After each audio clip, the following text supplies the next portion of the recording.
Hey everyone, welcome back to my channel. This is Charlotte here. Today I've got a Yin Yoga practice for you.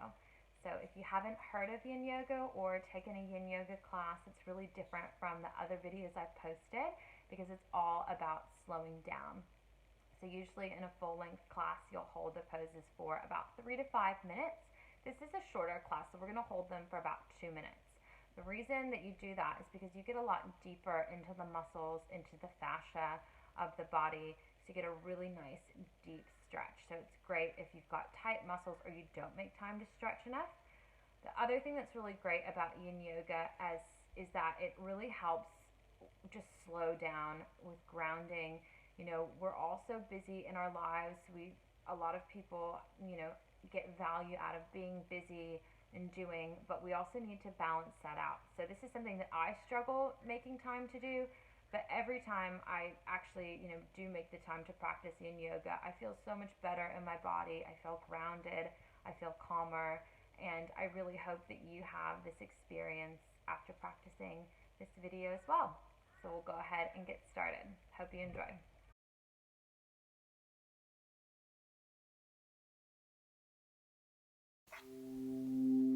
We'll start in child's pose, so go ahead and make your way down to the ground, bringing your big toes together, knees come wide apart, reaching your arms forward.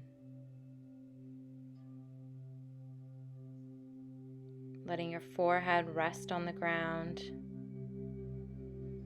Making sure you're set up really comfortably here because you're going to be here for about 2 minutes. So if you need to take a pillow under the chest, any part of the upper body, or under the hips if you're a little bit tight there and your hips aren't coming all the way back onto your heels, go ahead and pause and do that.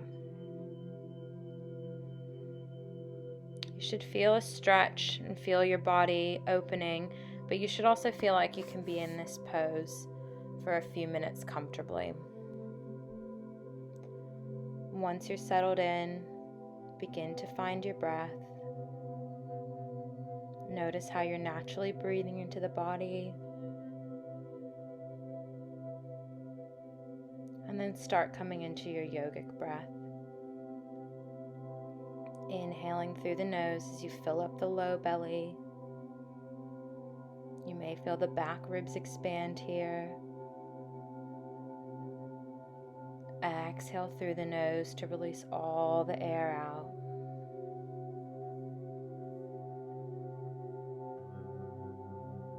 Continuing this breath all throughout your practice. Whenever your mind begins to wander, bring it back to the breath, breathing into the pose.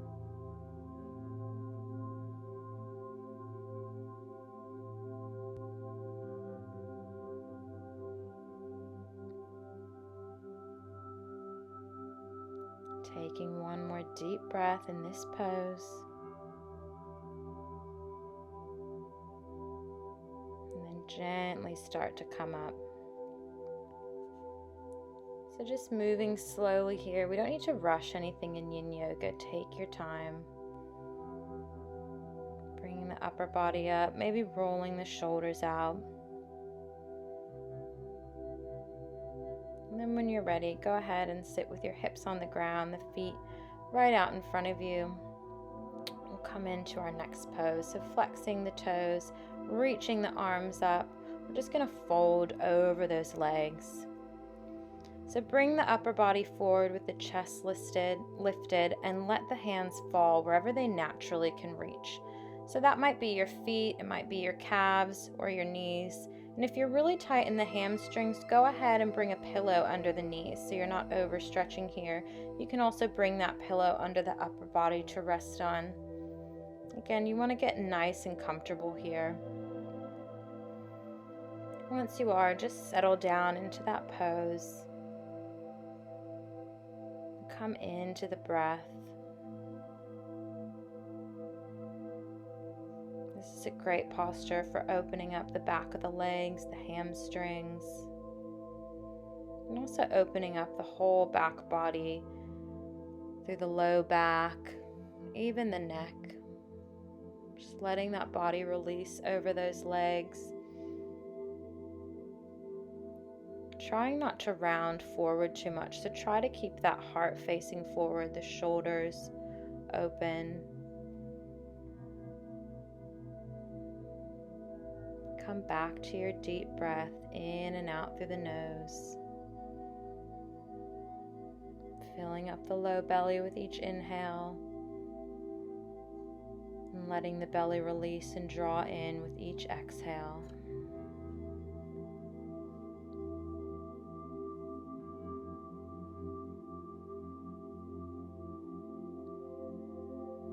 Your mind might start to wander, and that's perfectly normal.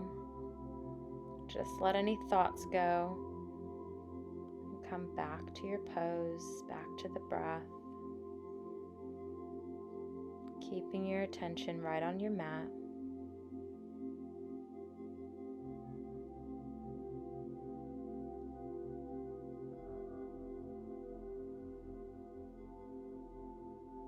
Taking one last deep breath, and then slowly making your way up. Maybe rolling out the shoulders, taking the feet side to side, shaking out the knees, taking your time here. And we'll go ahead, we're going to flip over. We're going to slowly make our way into our runner's lunge, so it's best to come onto all fours. Taking the hands forward a little bit, and then we're just going to step that left knee forward to the outside of the hands. So making sure that the knee is directly over the ankle. We don't want it pushing forward. You can take a couple variations here. You can keep the upper body lifted with the hands on the hips.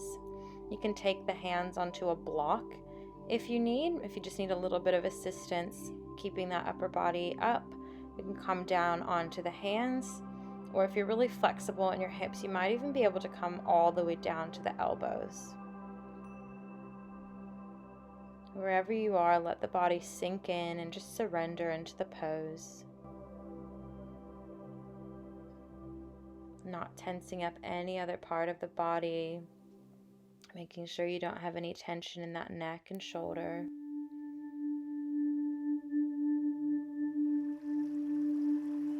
Breathing into the hip flexor. You'll feel it really strongly through your right hip flexor here. This is an area where so many of us are really tight from sitting, or if we do any other exercise like running and biking. This is such a good area to stretch out. It can feel really intense. And just come back to your breath. Know you won't be here forever.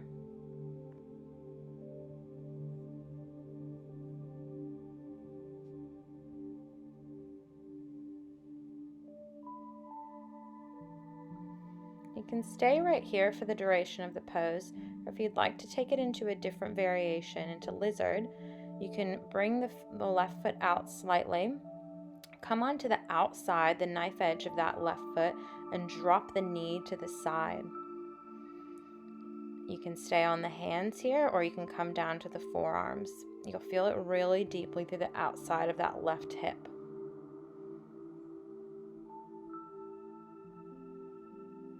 And again, just find your breath in whatever pose you're in.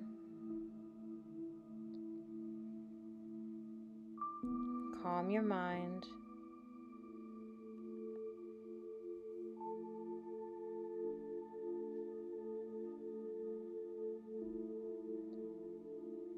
We'll take one more deep breath here.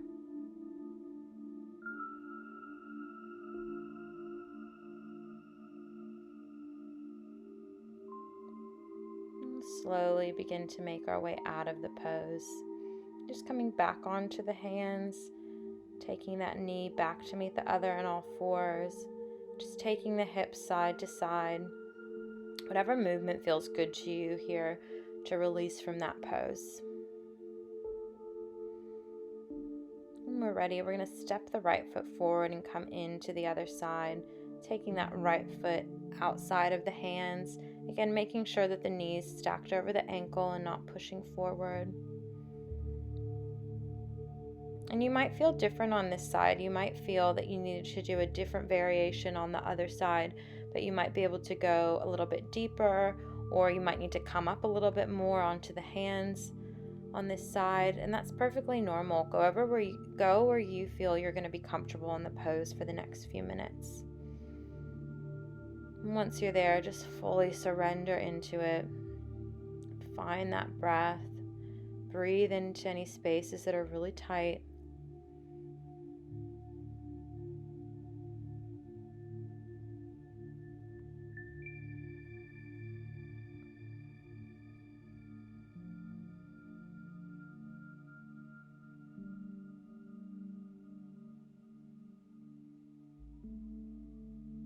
Finding that breath.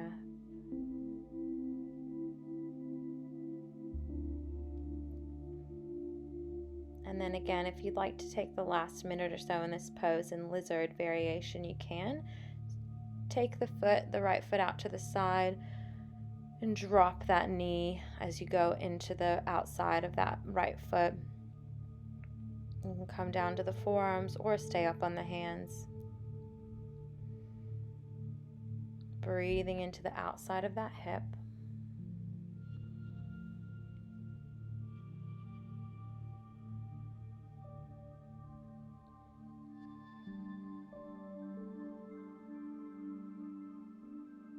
Feeling your breath move through the body.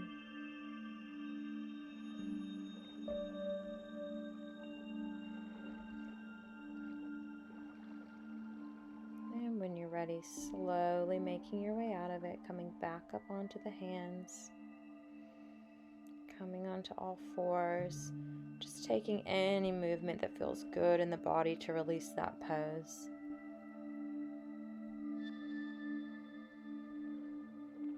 When you're ready, we'll slowly make our way down onto our next pose, onto Sphinx pose. So coming down onto the belly, and then we're going to set up on the forearms. So the elbows are going to be directly under the shoulders. The hands are facing down, the palms facing down, really pressing into the mat to lift the upper body up.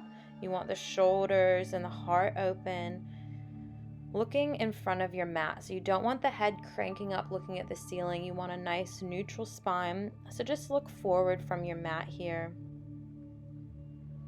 Allowing those shoulders to roll down the back. Finding your breath here. Really opening up through the heart.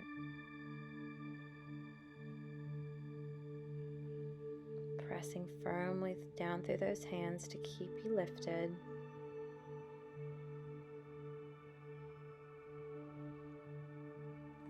Taking one more deep breath here. And slowly making your way out of the pose. Coming back onto all fours.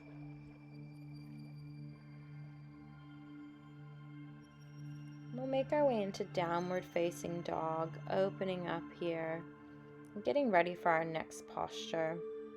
Really lifting the hips up high as you press into the hands, bending one knee and then the other. And then we'll reach the right toes up. We'll come into Swan Pose. So right knee comes behind the right hand. The ankle comes behind the left hand. Coming up onto the hands. And you might need to stay fully lifted here on the hands. You might be able to come down onto the forearms. You may be able to relax all the way down with the head on the ground. This is a great one to take a pillow under the upper body to release down to. If you find you're rolling onto one hip more than the other, you can take a pillow or a block under that hip to keep them squared towards the ground. Making sure that back leg is straight out behind you. This is a beautiful hip opener. Breathing here as you let every other part of the body relax.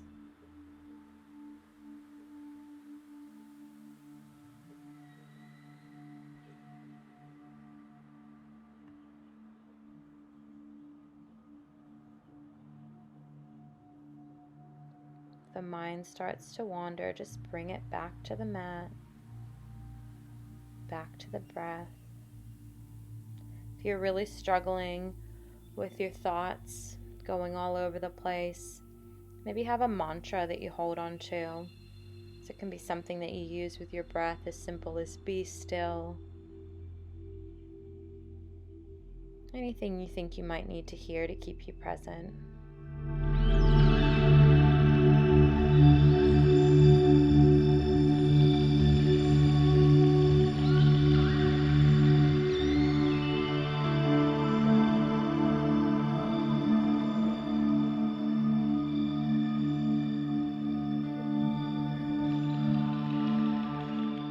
Taking just a few more deep breaths here.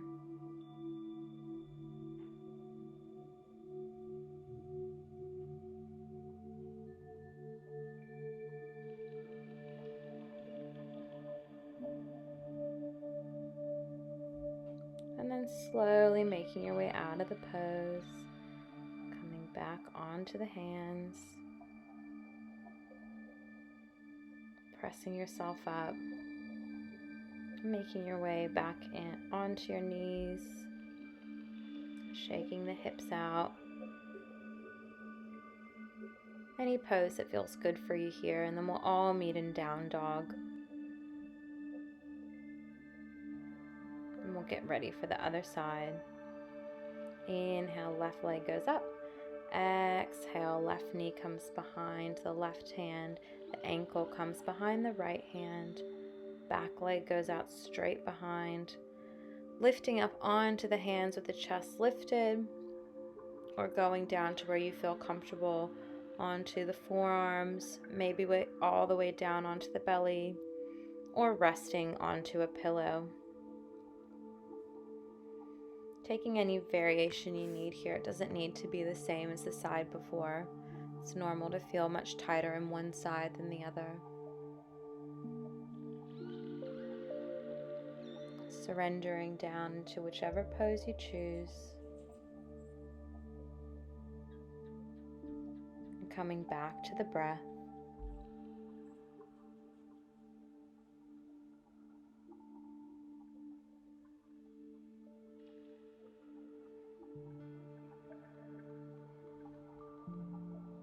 Feeling that deep stretch into the left hip.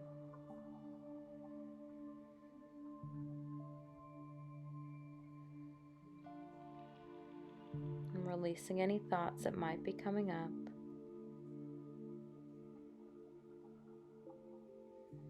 It's normal for different thoughts to come up in different poses.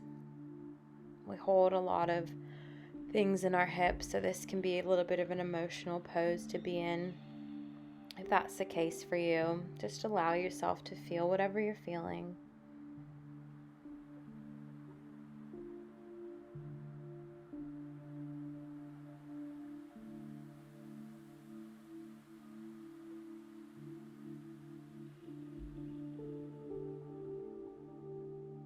We're only here for a few more breaths.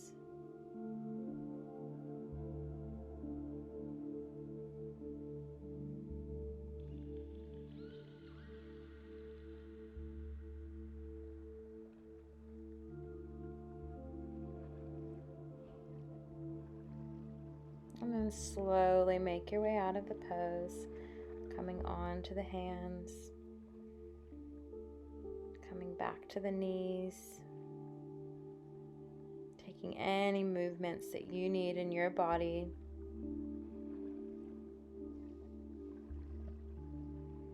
And we'll start to make our way into our last pose of our practice. So if you're not near a wall, go ahead and bring your mat near a wall. I'm going to be moving into legs up the wall pose. So bring your hips close to the wall, lay down, and just take your feet all the way up. A couple variations here. If this isn't comfortable for you, go ahead and place some pillows under the head or the upper back.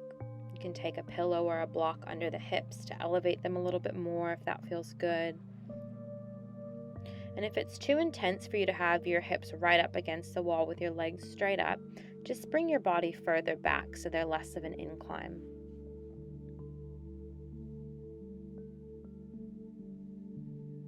Allow your arms to be long by your sides.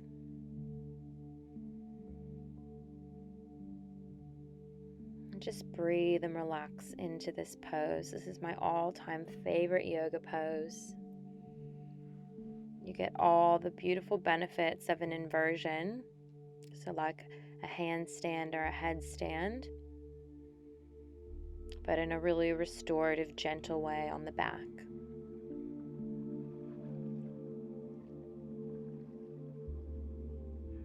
Maybe even closing the eyes here. And again, really focusing on the breath.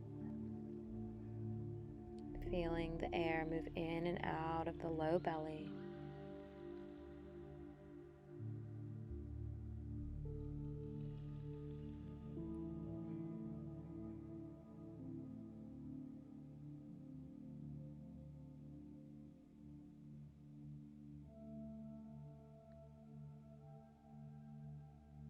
Just a few more breaths here.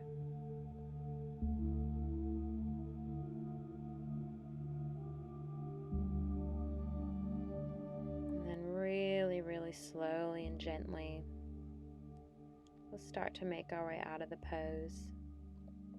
You can bring the knees down, roll onto your sides to come out of it, coming into a nice seated position. We'll take one last big inhale to reach the arms up. Exhale the thumbs to the third eye, to the lips, and to the heart. And we bow our heads to say namaste. Thank you all for joining me.